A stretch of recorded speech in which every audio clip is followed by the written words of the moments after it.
The Jazz lead the Bulls by 10 points at halftime. Welcome to the State Farm Halftime Report. Along with Kathy Aiken and Jazz assistant Dave Fredman, I'm Kurt Wilson. Well, while the Jazz are trying to slow down Michael Jordan in Chicago, the Seattle Supersonics are trying to handle Houston's Akeem Olajuwon. Let's take it to the Summit in Houston. The Rockets on the opening tip. Mitchell Wiggins gets a bucket. 2-0 Houston. The Sonics will come back. Derek McKee gets the steal. Over to the rookie, Dana Barros. He'll stop, he'll pop, and he'll hit the three. And the Sonics lead it by 1. Akeem Olajuwon will get into the offense. He'll take the little pass. Fall-away jumper. He's made a living out of that one. Houston regains the lead. Don Chaney and his giant-killing Rockets on top by 6 points. They'll get the running game going. Otis Thorpe to Sleepy Floyd. Back to Otis Thorpe. Slam dunk. Houston leading it by 7, 14-7. But the Sonics have come back to take a 29-27 lead after 1. Elsewhere on the scoreboard, Minnesota leading the Clippers 55-43. That's at halftime. And a couple of other games tonight. Cleveland will be at Golden State a little bit later on, and Charlotte taking on Sacramento at Arco Arena. Well, in college basketball, down in El Paso at the Western Athletic Conference Tournament, upset Utah in overtime over BYU, 62-61. Tommy Connor, a three-pointer with 6 seconds left. And the Utes will take on Hawaii, the Rainbow Warriors, 3 points better than Wyoming tonight. When we come back, a Salt Lake youngster takes autograph collecting to a new level. That story and more when the State Farm Halftime Report continues.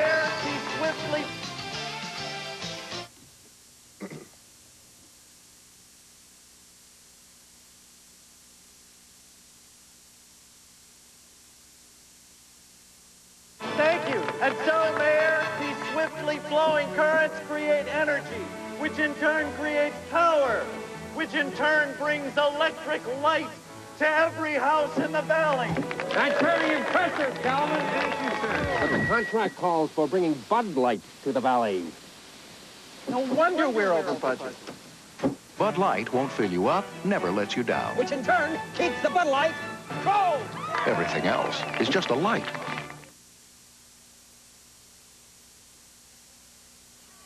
Power lines are your friends, but they're just not your kite friends. They don't get along very well. Power lines are like great big kite eaters. They love them. They eat them up. And your kite breaks and you can't even watch it because it looks gross. You just have to watch out for power lines because they don't watch out for you. To get a kite down from a power line, you need gloves, hard hat, and one of those long kite grabber things. And a shirt with your name on it, boots, a truck, and glasses with no wire rims. If you have all that stuff, you're a Utah Power person. So you're okay. Flying a kite around power lines just isn't a very smart thing to do. You gotta find a place that's wide open. Janie, are you gonna fly your kite by those power lines? And I say no way. No way. No way, John Wayne. This is me, Cindy Atchia, before Nutrisystem. And this is me now. I lost 30 pounds in 3 months, and I feel fabulous. I am going to stay like this the rest of my life. If there's a way I can help one person or 1,000,000 people, I want to tell them, try Nutrisystem, because it does work. Right now, lose all the weight you can for just $89. Call the Nutrisystem location near you today. Welcome back to the State Farm Halftime Report. I'm Kurt Wilson along with Kathy Aiken. And Kathy, I think we all collected autographs or baseball cards when we were young. But a Salt Lake youngster a little bit more serious than that. Boy, Kurt, you would not believe his collection. The hobby of collecting baseball and basketball cards is nothing new. But Daniel Conine takes it one step further by collecting the autographs to go with them. It's a hobby that Conine says has turned into an obsession.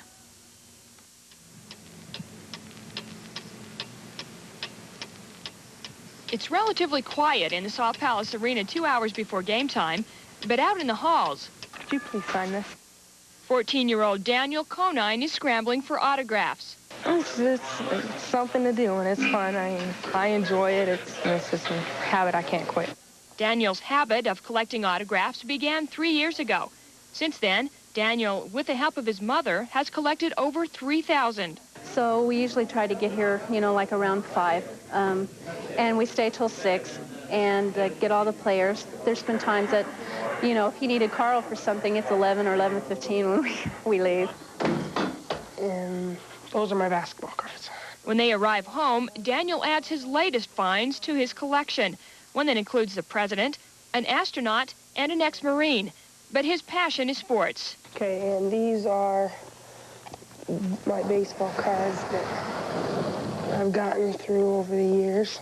Must cost you a fortune. Yeah, it costs quite a bit, mowing lawns and raking these and stuff. And then this is the book of the cards.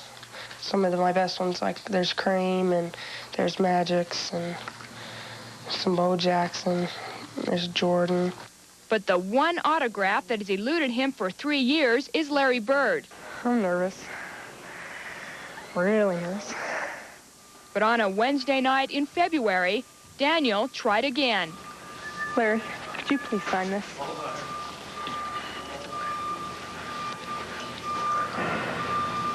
Thanks a lot. Now I can actually say I've got everybody who's anybody. So. Now that's just a fraction of Daniel's collection. He also has at least a half-dozen autographed basketball shoes, all the NBA pennants also signed, so a very valuable collection, Kurt, but he says he's not going to sell any of them. Well, I wouldn't either, but my most important piece of my collection, autographed from David Fredman, Jazz assistant coach, and we'll be back with his thoughts when the State Farm Halftime Report continues.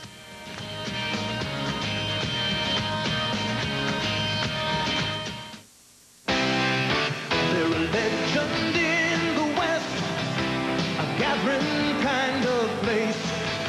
They're on your